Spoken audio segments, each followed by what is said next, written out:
We're joined by retired Lieutenant Colonel Dakota Wood, now at the Heritage Foundation. So, Colonel, listening to Jennifer's reporting there, what's the takeaway? How close are we, or how tense is the situation, and how close are we to potential conflict with Iran?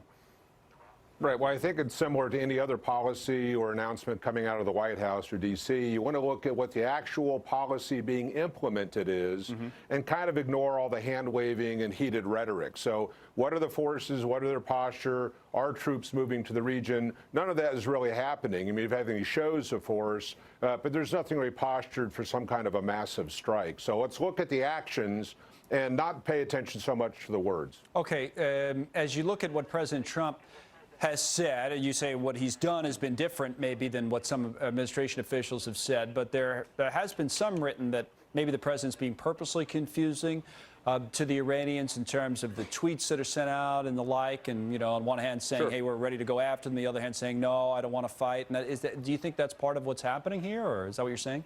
Yeah, I do. I think it's intentional ambiguity. I mean, you know, once you solidify your position, then your opponent knows where the maneuver room is, right? So if you keep them off balance, you know, are we aggressive? Are we holding back? It keeps the Iranians guessing, and other actors in the region as well. And that provides you maneuver space. What's the goal? I think the president's playing a smart game. What's the goal short term then?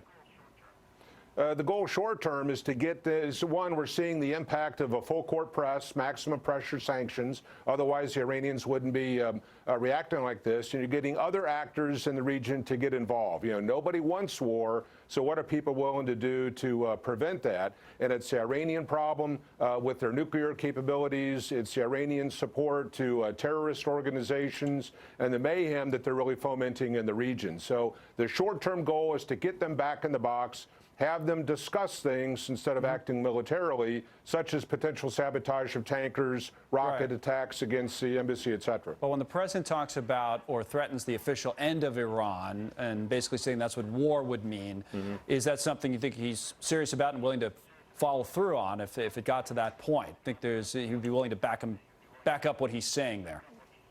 Well, I mean, the problem is with the government in Tehran. It's not with the Iranian people or the Persian culture or, you know, other things that are manifested. So it's a wonderful country, you know, rich in history and culture. But these mullahs that have exercised power since '79, that's where the real problem is. Do you get regime change, I think we need to keep focused on that. Colonel Wood, without military conflict, can you have those?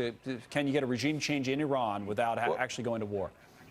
Oh, I think so. I think we saw the uprising, the popular uprising during the, you know, the colored revolutions, rainbow revolutions that occurred during the Arab uprising some years ago under the Obama administration, and that fizzled out because there wasn't any real support to it. So clearly, the people who travel abroad, who study, who conduct business, see what life can be like outside of Iran. They want more personal freedoms, and they want, you know, less restrictive imposition of these very intolerant practices by the government in Tehran. So there is the potential, certainly, for a peaceful upheaval or, you know, overturn of the current hierarchy there in the government. It doesn't need military power, but we're not going to allow our people to get attacked in Iraq. We're not going to allow nuclear programs to go unchecked, and we're not going to allow or tolerate Iran using the $100 billion that it was given under the previous administration to foment terrorist attacks across that region. Fair enough. We'll continue to watch it. Terrific analysis.